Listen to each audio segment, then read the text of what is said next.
Hey everybody, today is a very exciting day because I am a published author today. I know, cue the fanfare, the trumpets, all the applause, it's great. I am so happy. Today is the release day of An Ocean of Others, link in the description down below if you want to buy it. And let me tell you, I wish I had an actual copy instead of just this ARC copy, this review copy, this proof, as it were, because my author copies were delayed, and I'm not going to be receiving them until September 18th. However, that's okay, because September 18th is after the signed copy giveaway concludes. So if you haven't seen on Twitter, I am running a giveaway right now for 5 signed copies worldwide. All you have to do is retweet and follow me. Following me is literally just so I can DM you if you win. And I will be giving away 5 of these, except just imagine that it looks better and there's no big Amazon stripe across it. And all the typos that are in here, they're gone, eradicated, except for the couple that probably slipped through. We will be giving away 5 copies and 5 stickers and bookmarks. Let me show off the bookmarks here and sticker. I love the sticker. It's just Grimm. It's the front cover, but I modified it a little bit just to make it fit the sticker format. And then I really like the bookmark. It is the An Ocean of Others bookmark. And then on the other side is Grimm, First Dance of the Sibling Sons. So yeah, I think they're pretty cool. I hope you do too. And if you do, head over to Twitter and enter for your chance to win a signed copy with some swag. A little bit later in the month, I will probably be doing an Ask Me Anything about the book. I don't expect this to be like super popular or whatever, but I think it would be fun, so I want to do it. My question to you is, what channel should I do this on? Should I do this as a YouTube video? Should I do it as just a Twitter thread where you ask questions and I respond? Do you want to do it as a live stream? I think a live stream could be pretty fun. I would do like a spoiler section and a non-spoiler section for people who have or haven't read the books. Yeah, let me know. What sounds fun to you? I don't have a date picked for this. It'll probably be sometime this month if I can make it work. Early next month at the latest. Ah, yes.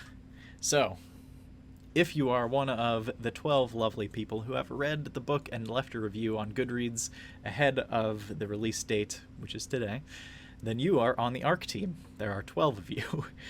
So I want to do a signed copy giveaway just for the 12 of you. And I figure we'll do that right now. Because 12 people is perfect for a Dungeons & Dragons inspired book. Because I can just roll a d12. and whatever number comes up here, that is the winner. We're going to do it live. I just have you guys listed out here as the people who left reviews. I think this is in the order that you left your review. So Vinamra was the first. Most recently was Fazilla. And yeah, let's see who wins. Congratulations to 6, my favorite number. Who is this? 6 is Connor Daly. CJD's Reads. You've won. Congratulations. I will tag you when I post this video. And yeah, as soon as I get a copy to send to you, I will send it to you. It'll probably go out with all the other winners of the other signed copy giveaway. So congratulations. I hope you're excited to get some stuff in the mail. So yes, today is release day, but we also have some wrap-up stuff to do today. So let's see here. So we have our wrap-up for last 2 weeks writing sprint here. You know, we're getting into the not as exciting stuff part of the video, so if you want to leave, I understand. However, I think what I have planned this time is pretty cool.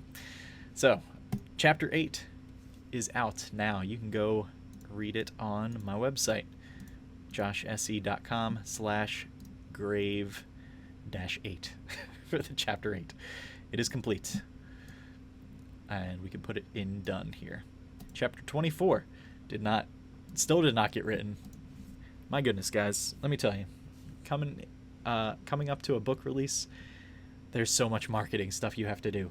It is way more than I expected. and probably something people should know going in. So if that's something you're interested in hearing about, all of the stuff that I had to do, all of the graphics, all of the Amazon stuff, all of the ads, all of the seminars that I took, I will tell you about them. But I feel like it's probably boring for most people. So yeah, you'll have to ask me for that one, and we'll see. But sadly, that left me with almost no time to write in the past 2 weeks. So I finished chapter 8, which was important. Don't want to miss any deadlines here. Chapter 24 and 25 still did not get written. I think the next sprint, it's pretty much the dead sprint where I didn't expect to do almost anything. So chapter 24 I can probably get done because the summary is already written.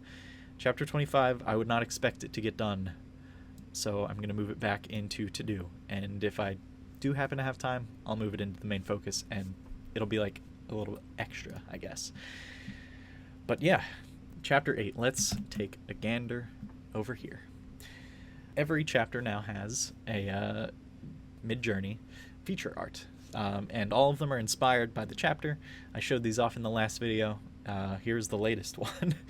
And I figured I would talk about kind of what the artwork is, what it represents, and maybe read the section that inspired it. So yeah, let's do that. So as you can see, it is sort of an alien creature in a forest here. This person is meant to be humanoid, but she fell prey to Midjourney / AI weirdness, which I've talked about before, where it's just like it almost tricks your brain into thinking you're looking at a person, and then you examine it closely and you're like, this is weird. It's not quite right. You get like trees that don't really go all the way down to the ground. It's like, it's just not quite there yet. But it's still really good. I think they're really cool. I think it's super creepy this time, which I was kind of going for.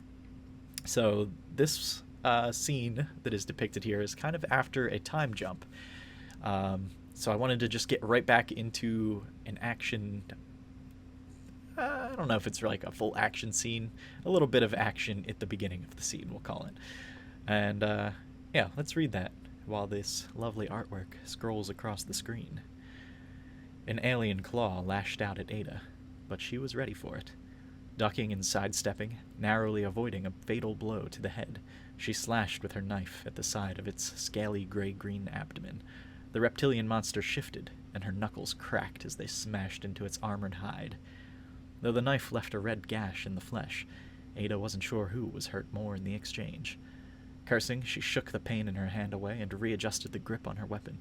Her forearms ached. Her breath came in sucked down gasps. Her foe reoriented itself to strike at Ada again, so she hopped backward to get out of its range. Her tired legs didn't carry her far enough. The enemy's reach was long, and before she could react, its jagged claws lacerated her left shoulder and sent her spinning away in pain. Blood dripped down her arm. Sweat dripped into her eyes. Her knife had been knocked to the ground, but bending to pick it up caused Ada's knees to buckle. Breathing hard and struggling to her feet, she wiped her vision clear as the alien repeatedly screamed, as though reveling in its victory. The sound was a jet engine roaring in her ears. Ada cringed away from the danger, her limbic mind taking hold. The beast charged. Yeah, I think I'll stop it there. The scene continues a little bit more. It gets into more of like Ada's interiority and what the point of the chapter is. But I am pretty happy with how this turns out. One thing I'm curious, though, is like this isn't exactly what I had in mind while writing it. It's pretty close, but like I didn't really imagine the forest all off into the distance. And when I generated this art, I was like, actually, I kind of like it better this way. I'm wondering if like seeing this before reading the chapter actually like colors your imagination a bit, like primes it so that you see this, even though there was no forest described, and the alien isn't really described as anything more than like reptilian, gray-green abdomen, armored hide, lacerating claws.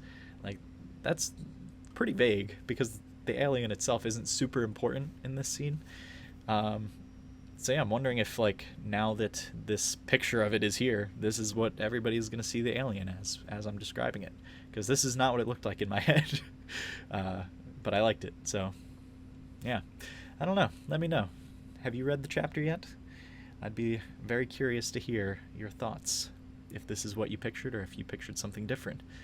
Maybe even there was like a weird disconnect where the description didn't seem to match what you're seeing here, and that kind of took you out of the story. And all these things to think about. And I will be thinking about them as I write the next chapters and come up with some more Midjourney art to go with it. That's going to do it for this week. Thank you guys for watching. Pick up my book if you're into, I think my good friend Miggins on Twitter put it well. He said it was basically a grimdark D&D type story. I think that's pretty good. That's pretty accurate. So yeah, if you're into that kind of thing, a little bit of adventure, a little bit of grimdark, then pick up An Ocean of Others, or subscribe to the mailing list. You'll get the ebook for free, or you could enter the giveaway. So thank you for watching, and I will see you after my honeymoon and my wedding. Oh, that's going to be a big update. Anyway, thanks for watching. See ya.